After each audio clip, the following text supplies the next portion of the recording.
तेरी सांसों पे थोड़ा सा वतन का भी हक था। ना देख मुझे यूं मुड़ मुड़ के, तेरा मेरा साथ यही तक था। ये तेरी ज़मीं तेरे खून से ही तो सजती संवरती है रांझ। तेरे इश्क की मैं हकदार नहीं, तेरी हीर तो धरती है रांझे।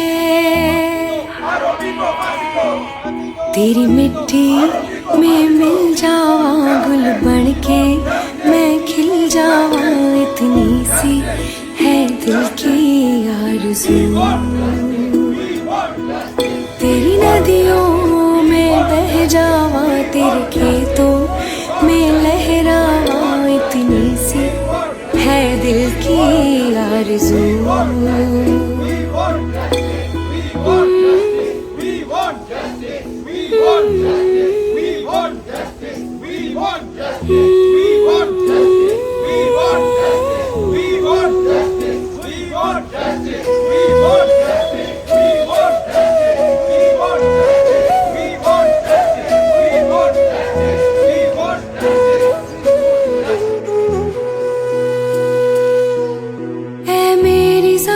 अफसोस नहीं जो तेरे लिए सौ दर्द सहे, महफूज रहे तेरी आन सदा, चाहे जान मेरी रहे न रहे।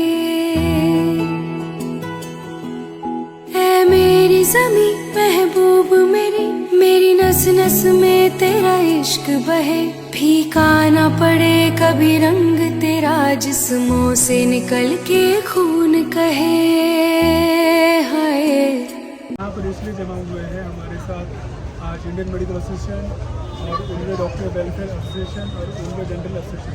ये सारे डॉक्टर आज इसलिए यहाँ पर जमा हुए हैं क्योंकि हमारी एक बहन जो खुद एक मेडिकल छात्रा है, कलकत्ता में उसके साथ एक दुराचार हुआ, उसमें उसकी जान चली गई।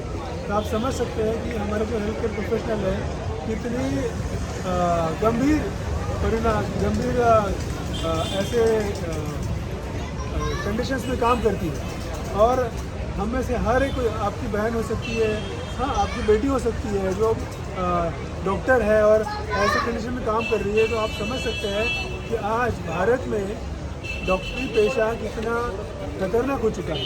तो मैं डॉक्टर से ये जो अपने सरकार है और समाज है और जो अपनी मीडिया है उनसे मैं ये चाहता हूँ कि वो आगे सोचे कि किस तरह से हम समाज की सेवा कर सके एक अच्छे ऐसे क्लाइमेट में कि जहाँ पर हम एक प्रोटेक्शन महसूस करें। और ऐसी एक हमारी छात्रा इसी तरह की महसूस जो उसको हो रहा था, ऐसे कंडीशन में उसने काम करने की कोशिश की, लेकिन दुर्भाग्यवश वहाँ की सरकार उसको एक प्रोटेक्शन नहीं दे पाई और उसको उसकी जान से हाथ धोना पड़ा। इसलिए मैं चाहता हूँ कि ऐसा एक्ट लाया जाए जिससे अगर कोई भी इस तरह का इंसान हमारे डॉक्टर जो हमारे बहन है या भाई इनके साथ ऐसे दुर्व्यवहार करता है तो उसको नॉन अवेलेबल ऑफेंस माना जाए और उसको कड़ी से कड़ी सजा मिलनी चाहिए। और ऐसा वो जो एक्ट अभी बना है लेकिन पार्लियामेंट में पास नहीं हुआ है वो पास होना चाहिए, इसी के लिए हम साथ खड़े हैं। मैं चाहता हूँ कि आम जनता भी इसके लिए हमारे साथ में रहे। धन्यवाद। जय हिंद, जय महाराष्ट्र।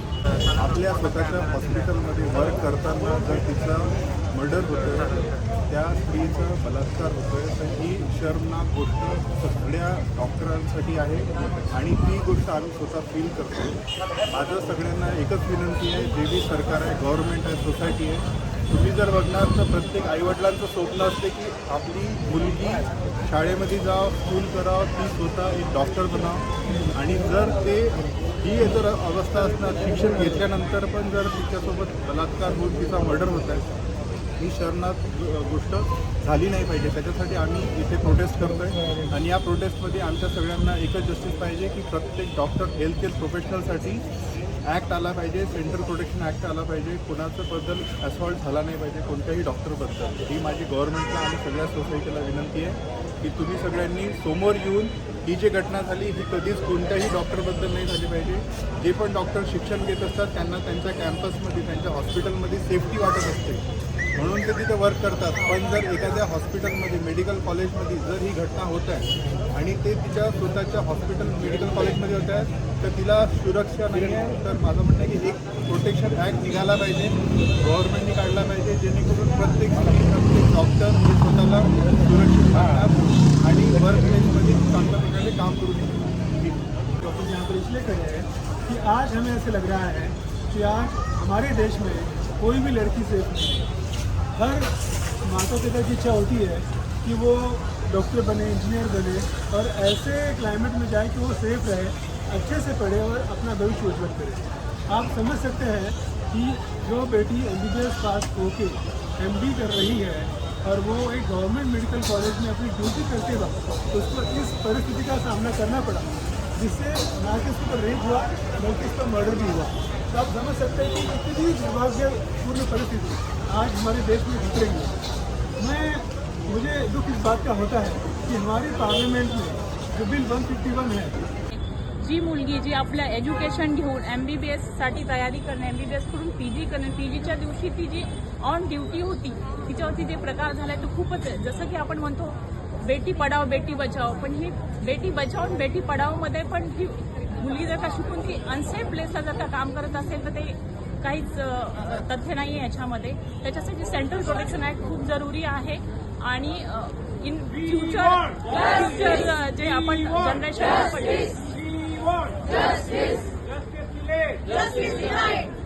फ्युचर आपण जे मुली शिकवतोय त्याच्यासाठी त्यांच्या सेफ्टीसाठी तरी आपण काय करतोय तर आपण कसं म्हणणार. आणि जेव्हा मुलगी जी ॲज अ रेसिडेंट ती हॉस्पिटलमध्ये जाते, जेव्हा हॉस्पिटलमध्ये एंटर करते that is very safe place. ज्या सेफ प्लेसला जर का असं होत असेल तर सेफ प्लेस कुठे म्हणावी ती, इट्स लाईक अ होम. जे हॉस्पिटल जिथे काम करतो तर आपण आपल्या घरासारखं असतं तिथेच असं अनसेफ प्लेस असेल तर मुलींनी काम तरी कसं करावं. आतापर्यंत आम्ही आता सिनियर डॉक्टर आहोत, पण आमच्या ज्या ज्युनियर्स आहेत त्यांच्यासाठी आता आम्हाला फार काळजी वाटते. आणि आता आम्हाला जर आमचे जुने दिवस आठवतात रेसिडेन्सीचे तर अक्षरशः आमच्या अंगाला काटे येतात की आम्ही कसं काय कोणावरती विश्वास ठेवून एवढं बिंदास राहिलो, असं आमच्यासोबतही होऊ शकलं असतं. आणि यानंतरच्या माझ्या ज्युनियर डॉक्टरांना मी एवढंच सांगेन की कोणावरही विश्वास ठेवू नका. विश्वास ठेवण्यासारखं तुमचं सराउंडिंग सध्या नाही आहे. तसं बनवण्यासाठी तुम्ही सेंट्रल प्रोटेक्शन ॲक्ट आणण्यासाठी एकदम मागे लागा. जोपर्यंत हे अमेंडमेंट, हे इम्प्लिमेंटेशन होत नाही तोपर्यंत स्वस्थ बसू नका. मी माझ्या बाकीच्या डॉक्टर मित्रमैत्रिणींना पण हेच आवाहन करते की प्लीज करून कसंही करून जोपर्यंत आपलं सेंट्रल प्रोटेक्शन ॲक्ट इम्प्लिमेंटेशनमध्ये येत नाही तोपर्यंत स्वस्थ बसू नका. आपल्या अभयासोबत जे काही झालं आहे त्याला आपण रिव्हर्स करू शकत नाही. जो काही डॅमेज तिच्या फॅमिलीला झाला आहे तो परत आपण खोडून काढू शकत नाही. आपण त्यांना बरं वाटावं असं काहीच करू शकत नाही. आपण त्याला जस्टिस पण आता देऊ शकणार आहे की नाही हे आपल्याला माहिती नाही आहे, कारण की ज्या एकदम निंदनीय लोकांनी ते जे काही पुरावे होते ते पुसून काढण्याचा प्रयत्न केला आहे त्याच्यानंतर आपल्याला खरोखरच जस्टिस मिळणार आहे की नाही याची आपण गॅरंटी देऊ शकत नाही. पण परत अशी एक एखादी अभया यातून जाऊ नये याचा प्रयत्न मात्र आपण नक्की करू शकतो. आपल्या ज्या मुली आहेत किंवा आपले डॉक्टर्स, रेसिडेंट डॉक्टर्स आहेत, मुलं पण आहेत, त्यांच्यावर पण दिवस रात्र कधीही हल्ला होण्याची संभावना आता टाळता येत नाही. आज ना उद्या आज उद्यामध्ये काही ना काही न्यूज आपल्याला ऐकायला येतेच, अगदी येतेच ऐकायला की डॉक्टरवरती असॉल्ट झाला, डॉक्टरला मारण्यात आलं, काही डॉक्टरांचा जीवही ह्याच्यामध्ये गेलेला आहे. म्हणून हे आता आपल्याजवळ वेळ आहे, हीच वेळ आहे जिथे आपण सेंट्रल प्रोटेक्शन ॲक्टसाठी जिद्द धरून ती इम्प्लिमेंटेशनमध्ये आणण्याचा हट्ट धरू शकतो आणि ती पूर्ण करू शकतो. तर मला वाटतं आता स्वस्थ बसायची वेळ नाही आहे. आता आपण उठून सगळ्यांनी याच्यासाठी इम्प्लिमेंटेशनसाठी प्रयत्न केले पाहिजे. IMA उल्वेतर्फे आणखी आम्ही नवीन जेस्चर समोर आणलेलं आहे. जसं आमची आमच्या बहिणीसोबत जे झालं कलकत्त्याला रेसिडेंट डॉक्टरसोबत, अभयासोबत, तर असं परत पुढे होऊ नये यासाठी आणि परत तिच्या फॅमिलीला यासाठी लढता यावं यासाठी आम्ही त्या फॅमिलीला बाकी सांत्वना देऊन तर काही भागणार नाही आहे. म्हणून आम्ही एक फायनान्शियली त्यांना सपोर्ट करण्याचा निर्णय घेतलेला आहे. आणि मी बाकीही IMA ब्रांचेसना उल्वेच नाही तर बाकीच्या महाराष्ट्रातल्या भारतातल्या सर्व IMA ब्रांचेसला हे आवाहन करते की तुम्ही पण याच्यामध्ये सहभागी व्हावं, की मोठ्यात मोठ्या प्रमाणामध्ये फंड रेझिंग होऊ शकेल आणि कोणीतरी समोरचा पॉवरफुल आहे म्हणून आपण ही केस म्हणजे आपण ही केस हरणार नाही आणि तिचे आईवडील खचून बसणार नाही. आपण जेव्हा तिच्या आईवडिलांकडे बघतो तर नक्कीच आपल्या आईवडिलांचे चेहरे आपल्याला त्यांच्यामध्ये दिसतात आणि आपल्याला खूप हेल्पलेस वाटतं. पण this is the list we can do. आपल्याला वेळ नसतो डॉक्टरांना, पण आपण फंड नक्कीच त्यांच्यासाठी रेज करू शकतो. आपण त्यांना याच्यामुळे सशक्त असल्याचा थोडासा तरी त्यांना हेल्पलेस न वाटावं यासाठी एक हे पाऊल तरी नक्की उचलू शकतो. प्लीज यावर तुम्ही सर्व IMA ब्रांचेसनी हे करावं, विचार करावा आणि असं हे अंमलात आणण्याचा प्रयत्न करायला पाहिजे. नंतर दुसरी गोष्ट अशी आहे की आमच्या रेसिडेंट डॉक्टर्स लोकांना सोयीसाठी त्यांच्या सोयीसाठी ज्युनियर डॉक्टर्स जे आहेत त्यांच्यासाठी सेफ जागा, सेफ पाणी, सेफ जेवण याची काहीही सोय नसते. तुम्ही गव्हर्नमेंट हॉस्पिटलमध्ये जाऊन त्याची शहानिशा करू शकता.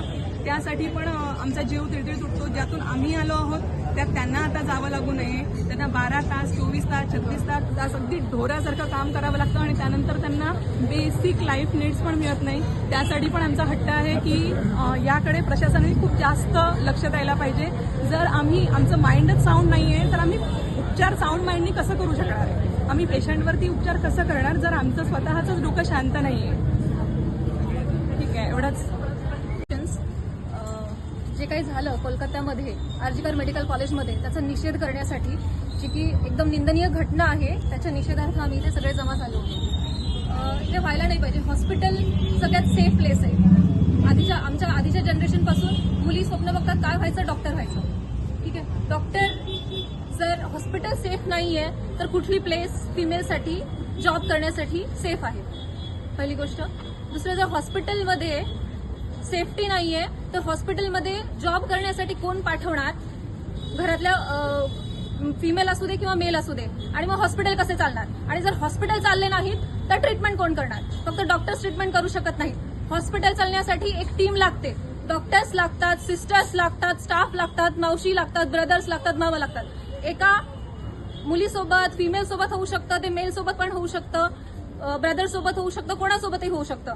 तर आमची सगळ्यांची डिमांड आहे की सेंट्रल प्रोटेक्शन ऍक्ट आणून हॉस्पिटल आणि हेल्थकेअर प्रोफेशनल्स सगळ्यांसाठी प्रोटेक्शन पाहिजे आणि ते स्टॅट लागू झालं पाहिजे. त्याच्यामध्ये थोडा पण डिले आम्ही सहन करणार नाही. आणि फिमेलसाठी जे काही असे इन्सिडेन्सेस होतात त्याच्या अगेन्स्ट स्ट्रिक्ट पनिशमेंट दिलीच पाहिजे आणि त्याच्यासाठी एकदम स्ट्रिंजंट लॉज आणलेच पाहिजे.